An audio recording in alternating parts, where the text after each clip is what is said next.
we looked at UNLV head coach Barry Odum as somebody who was probably going to be a great hire for wherever he landed. Maybe West Virginia was going to make sense. Maybe there was, maybe he would get a look at UCF or UNC, but it is Purdue that ends up landing Odum as the Boilermakers' next head coach. Tom, what do you make of the hire, and sort of what does it mean for Purdue moving forward after a disaster 2024 season? And just sort of a rough go of it for Ryan Walters over the last 2 years for the Boilermakers. It's a great hire for Purdue. I have no idea if it will work out. I think that on the surface, I probably some people are surprised because the Ryan Walters being the defensive coordinator failing so badly, thought maybe Purdue would go back to doing the offensive coordinator, offensive minded guy. But as we talked about, Barry Odum is a former defensive coordinator, but he has never been shy about bringing in a different style of offense that might be a little bit funky, like bringing in Brendan Marion to run the go-go offense at UNLV is not something a lot of defensive-minded coaches that take over programs tend to do. They kind of want to protect their defense and worry more about that stuff.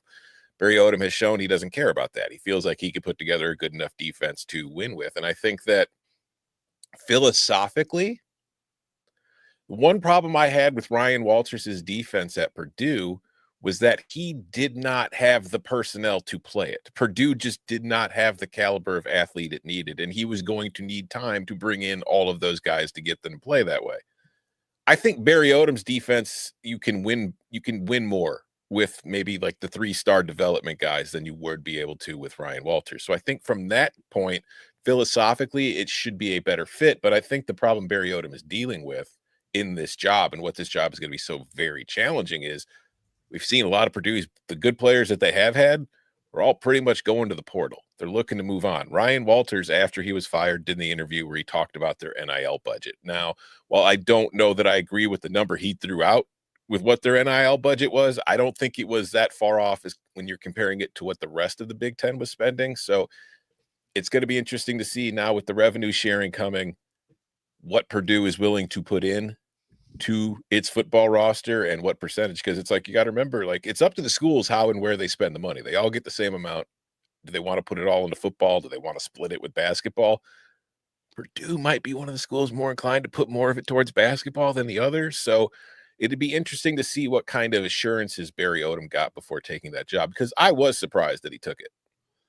Or this is a coach who is used to losing his players, like his quarterback mid-season earlier this year when he tried to hijack him for more money and he left. I think there are some things, like certain programs you want certain style of coaches. All the problems you're talking about are 100% right. UNLV might have had, one of the worst resource situations in the Mountain West. You look at their track record, they were a laundry list of 2, 3, and 4 win seasons. The 2 years he's been there, 9 wins, 10 wins. I think his mentality fits perfect. I think this is a place where he's going into knowing exactly what he's dealing with. I think he'll maximize the potential, because clearly that's what you have to do. And even if maximizing it's only 8 wins, I think if that's what you're expecting, that's what your reality is, I think he can deliver that. I really like the ability for him to make outside the box hires on offense. When you hire a defensive coach, I think that's really important, because especially, if you're at a program that cannot out talent people, and I don't think Purdue is one of those, both because of the ability to attract it, and as Tom noted, the ability to keep it is quite limited. But going and hire Brendan Marion, who runs a fairly unique offense, right? And I think they brand it as unique too, which has positive and negatives. But it is schematically different than many teams you're going to see what they run.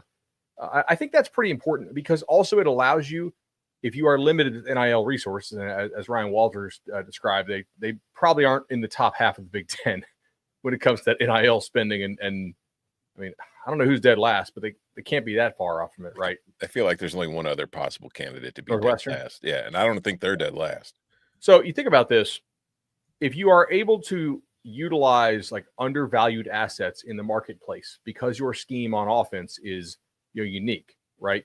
I don't know what Vandy paid for Pavia, but there's a whole lot of teams that Pavia doesn't really fit in terms of like they would have to change what they do, and maybe more should have, right? Because the guy's a damn good football player. Maybe you should change your scheme a little bit to acquire a guy like that. But using Vandy as sort of an example there, you probably don't need to have equal NIL spend on offense and defense if you run, some sort of not triple, but like system that has some option elements, system that has, maybe you have a receiver who doesn't have traditional route running skills, but because you don't have the ability to go get really good receivers that have traditional route running skills, you're able to use him in more of like a gadgety type way. He's a guy that, for you have a lot more value than him than the market does, but you're able to get him at that market rate, which creates an undervalued asset for you to have success with your program. And thus, even though you don't have great NIL resources overall, you're able to maybe keep some of those players on defense who you developed and are actually really good and presumably who like playing for you if they've stayed there and developed. So I do think if you're at an under-resourced program, you probably need to figure out, like, and this is very baseball-y in a way, like, what are we good at developing on the cheap? With some baseball programs, it's hitting. With some, it's pitching. Purdue probably can't afford to be good on both sides of the ball at what it costs to be good on both sides of the ball. So I'm really long-winded here. I apologize. But I think Odum, assuming he will bring somebody who runs a bit of like a unique or at least special preparation offense, that makes a whole lot of sense. Yeah, and I think like if Brennan Marion doesn't get the UNLV job to replace him, there's a decent chance Brennan Marion follows him to West Lafayette. Brennan Marion just got married. Congratulations. But Congrats. There you go. I was like, oh, why don't we have any news? Brennan, what the hell? Come on, let us know what you do. Oh, okay. Oh, he just got married. So if Brennan Marion does end up at Purdue as the offensive coordinator, can we change it to the choo-choo offense? yes, I think that is a fantastic. I mean, and then he could write another book. Mm-hmm. And we go out there.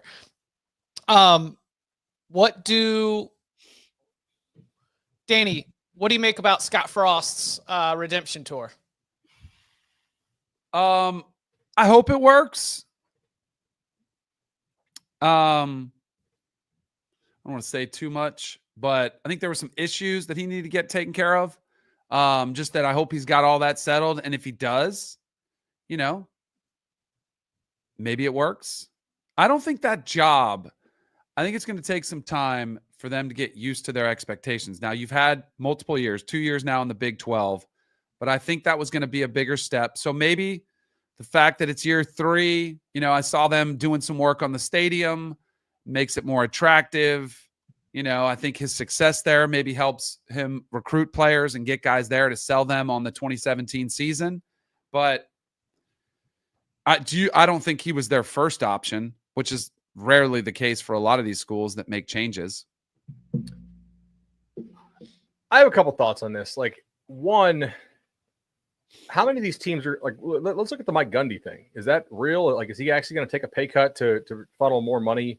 I heard they got that settled. Okay. I don't know about whether he's taking less money so that they can funnel the money to the NIL, or whether in general they're just a little bit stressed out, like a lot of athletic departments are, about $22 million being dropped down on the spreadsheet here in the next 12 months. I'm going to assume that they got Scott Frost for a lot cheaper than what they could have got John Summerall. And maybe they can put some of that savings towards player salaries. I think it's a lot harder culturally to build like a collegiate feel of a program at UCF than it is in some of the jobs in the Big 12.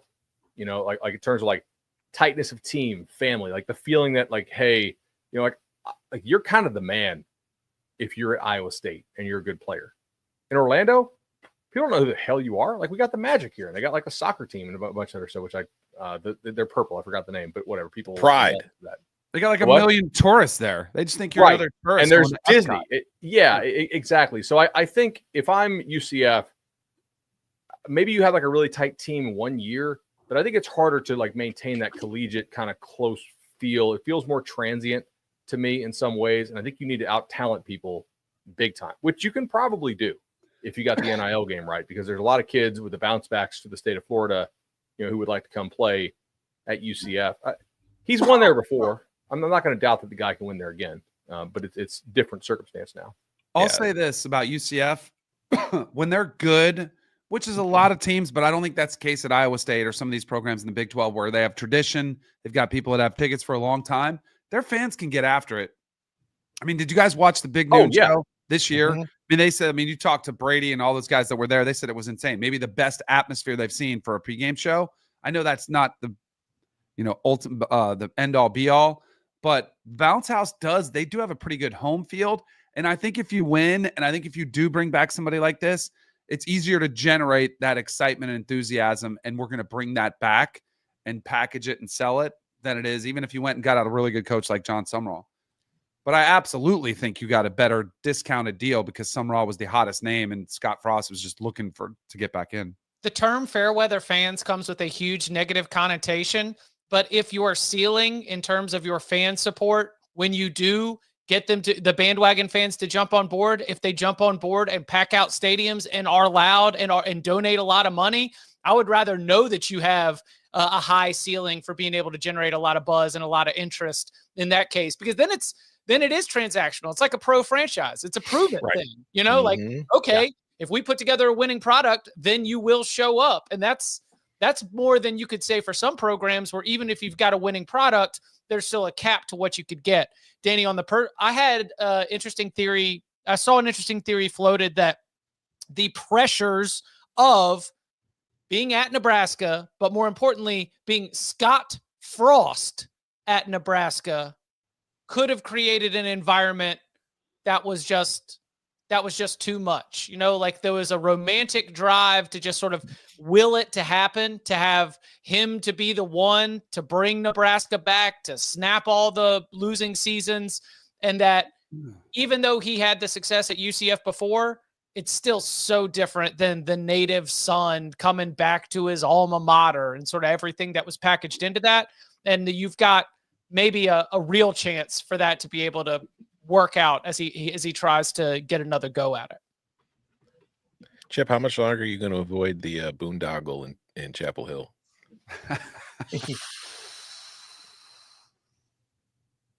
1:45 a.m. at the bar. I mean, that's really what it's going to start to feel like here.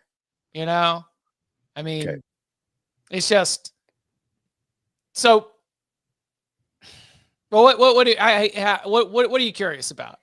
Just where do you think this is going? Like, do you think it's? Are you hiring Bill Belichick and his son? That's what I want to know. Apparently, it's definitely not going to be Sumrall. It doesn't sound like it's going to be Matt Campbell. So, if it isn't Bill Belichick, where's North Carolina turn? Hey, listen, we've seen coaching searches do this before, right? You mentioned Auburn, where all of a sudden you working your way down the list and you start crossing them off, and then you just kind of spiral into Brian Harsin. The new OC at Cal, by the way, that's a great cultural fit. Hey, Justin Wilcox and Brian Harsin reuniting the same year that Boise State's going to play in the Fiesta Bowl in the college football playoff. Come on, baby. We're throwing it back. Give me all the nostalgia. Let's Brian go. Harsin's going to be out there burning a bra soon. Hey, listen, culturally, Brian Harsin in Berkeley is funny. That is objectively hilarious. 100% without a doubt. I'm choosing to focus on the Boise connection of the former OC and DC for Chris Peterson getting back together in that ACC stronghold that is Berkeley, California.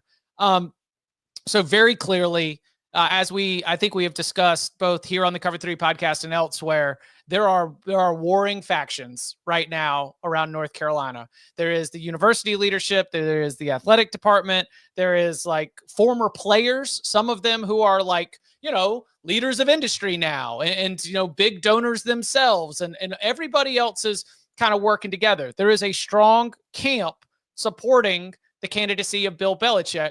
And my question is, if they cannot land that, then what? Because it does seem as though the pursuit of this pie in the sky Bill Belichick hire may have impacted the way that these other candidates are viewed, may have impacted the way that some of those conversations went, the way that when those conversations really started after conference championship games started to wrap up. So what happens if you don't land Belichick? I mean, we're flirting with mystery candidate zone. We're flirting with, hey, Freddie Kitchens is the interim coach, and he was named the interim coach because apparently all the players like him. I mean, we're flirting with strip the interim tag off type stuff. If y'all have a suggestion or a thought, I would love to hear it. But we are spinning. We are spinning out of control. And if it's not Bill Belichick, I have no idea where this thing's going to land. Chuck Martin. Buddy, if you can't sell some power players on Matt Campbell, you can't sell them on Chuck Martin. Ryan and Chadwell frequents. Chadwell? Has he recommitted or said anything about Liberty? Because I mean, he did just lose his quarterback. I haven't seen anything. I assume he's fairly happy at Liberty, given I think they gave him a really nice deal last time. Right. Mm-hmm. Is West Virginia gonna be Rich Rod? We're just all assuming that. It feels that way, but I don't know. Boy, it's the reunion tour, this coaching carousel. Yeah. Butch Davis, bring him home. I would take Jeff Monken. Heck yeah. Are you kidding me? Monken is the other name I've heard connected to West Virginia. You would take Jeff Monken at UNC? Yeah. Heck yeah. Like I'm saying, if that's where this land, you know what I'm saying? If you tell me that we've gone through this whole process and the result is that Jeff Monken is getting the team together to take him out onto the field, I would say that's a fine place for this to land. What if you just stall to wait and see what happens in Ohio State, Tennessee? Ryan Day at UNC. Look, I tell you what, you go out there. I mean, losing to your rival, Mac Brown did that. No.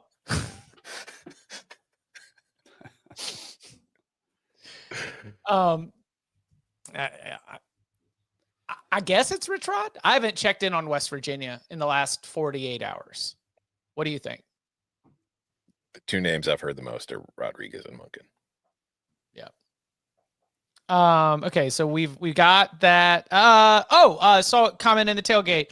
Dowell Loggins, South Carolina offensive coordinator, going to be the new head coach at App. Any thoughts there? Jay Cutler had a great season with Dowell Loggins one year. But if Jordan was still producing the show, he would be booing right now because I don't think Dowell had nearly as much success with the Titans. So I mean, I think he did fine this year. Yes. Right? Like that was a major upgrade over Satterfield, in my opinion. Yes. For South Carolina. Like I know a lot of South Carolina fans weren't happy when they're like, all right, yeah, Satterfield's gone. And then it's like, oh, we got who? But I thought he did fine. Young quarterback, at times really sketchy offensive line. They made it work. He had some really nice games he called. I think App can do a lot better than Sean Clark. So, it just that felt like it was backsliding in a major way to me. But I don't know all the challenges associated with that. So I don't want to say like Sean Clark sucks or something like that, What do we think I definitely don't want to say it. He might be an assistant in Raleigh here next season. So what do we think like the long-term implications are of the Hurricane there? Like, is that a program that is ready? Like, is that going to continue to screw them up with all the damage? It might, and that's been completely like for a year. Boone got devastated. They got rocked. Yeah. Yeah. I don't know. I'll check back in on that around the holidays when I will speak to some of my Western North Carolina relatives, and I can let you know on that one. I tend to think that when you were looking at the hiring pool for App State, that's what you wanted to do is you wanted to find a top coordinator or assistant coach in the region with some experience recruiting around here, and that's exactly what you get. So a good opportunity, and maybe for App State, you find someone who can. So like you didn't slip that far. Like we didn't all of a sudden see the bottom totally fall out. The problem was it just slipped from the standard of what they know App State could be, even in the Sun Belt, even at the FBS level. Like they're not asking obviously to compete for national championships like they did at the FCS level, but they are asking you to be in the mix for the Sun Belt title like they were once they hit the ground running in the Sun Belt. And the last two seasons simply weren't that. So I totally understand making the move. And I think that you're not that far from being able to close that gap to being back in Sun Belt title contention. I liked a ton. I don't know if it'll work because it's a really tough place, but Willie Simmons, the former Florida A&M coach, who was at Duke last year, knows the state, from his time at Florida A&M. Again, it's a tough place to win. You got Pitbull Stadium as your attraction. But I've gotten to know him a little bit just from being in Tallahassee. He's really sharp. I think he's really good. I hope he wins. I'll be rooting for him. But I do think that's a really solid hire for FAU. He was 45-13 at Florida A&M Rattlers, right? Yep. Rattlers. Yeah. I'm glad you mentioned that. I was going to point that one out as well. Rattlers make a rattle noise, but not when you strike. That's the. What about Tim rattle Alvin? would be better. Did you guys talk about that already? I don't know. I missed a couple shows. Yeah, that broke my heart. Yeah. But that's I think that's a really solid hire for UNC Charlotte. So some of the Group of Five movement has been interesting. That's a tough loss for Ohio, but I think he could win at Charlotte. Charles Huff to Southern Mississippi, like I get it, but man, that is a tough place to win. When was the last time? Yes. All right, hold on. So there was an era, and it was a long time ago, Chip. But they beat Florida State with Brett Favre. Like Southern Miss, I feel like there are some because of the newness of a lot of these programs. Like, let's compare Charlotte and Southern Miss. Charlotte is legitimately like a new program, and so in some ways you're like, oh yeah, like you get the right coach in there, you could all of a sudden get this thing going. I think that Southern Miss has more, thanks to its history. If you just need to activate it, and so Charles Huff at Southern Miss might work for that reason. What history can you sell at Southern Miss to a 17-year-old kid? I think it's about selling it to the people who give you money and like the support, the institutional support. It's about selling it to adults, maybe more than it is selling it to. I mean, but hasn't that institutional support kind of eroded over the last 20 some odd years as this program has been kicked around and going down league after league? I would argue it was still running. They were still competing for conference championships as recently as 15 years ago. With what's his name? Your former coach. Lawrence? Oh yeah. Elfed? Mm-hmm. Yeah. We're losing the country because of concussion research, Larry Fedora. Yeah. The reason it's I don't know. It's been a rough road for them ever since conference realignment kind of started. Matt Ince at Fresno. Sure. North Dakota State, former North Dakota State head coach, one-time linebackers coach of USC. Seems on Huff, like, don't we think part of the reason why he took that job is because Marshall tried to fire him last year? Yes. Well, they didn't renew they straight up did not renew his contract. Right. Yeah. No, like I said, I understand why he's doing it. I was just saying that's a tough gig. Matt Ince at Fresno seems fine.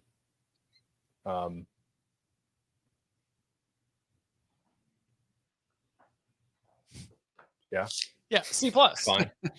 I do think that's a harder job than people realize. Do you think Army's offensive line coach leaving for the Central Michigan gig is any indicator of Jeff Monken? Possibly. But it's tough. I mean, he might also just be he might say that for this year, but he might also say that looking at 2 years from now, or looking at, wasn't Jeff Monken in the cycle last year too? Yeah. I mean, Monken's he's been out there for a while. Yeah. You think, and we've kind of been talking about this for a while, that it wouldn't be a huge cycle because of the, uncertainty of what the future looks like with revenue sharing. Do you think we see another surprise, whether it's NFL related? You do. I mean, obviously Ryan Day is the one that everybody's got their eyes on. I'm very interested in the results of that Tennessee-Ohio State game. The Tom, and you mentioned this. You mentioned this on the group chat earlier. The general observation of even some of these hires, it's a little bit interesting, right? Yeah, it's just it's nothing that we haven't seen coming. But you look at the situation now with a lot of these G5 schools. It used to be they would be able to pull coordinators from like some power league schools or just guys looking to get a shot at a head coaching gig. But now you look at Central Michigan, they're hiring Army's offensive line coach. So fair or not, they're hiring another G5 program's position coach. Tulsa's going to a guy from the FCS level. So it's just the money divide is showing itself not only in the transfer portal, it's showing itself on who these schools are hiring. Because unless you're a certain member of the G5 that is like really genuinely one of the programs that can compete for those playoff spots, you do not have the money to compete on the coaching market. Like, because South Carolina, who just lost Dowell Loggins to a head coaching position, their OC job will probably offer more money than most of these G5 head coaching gigs. The separation continues all across college football.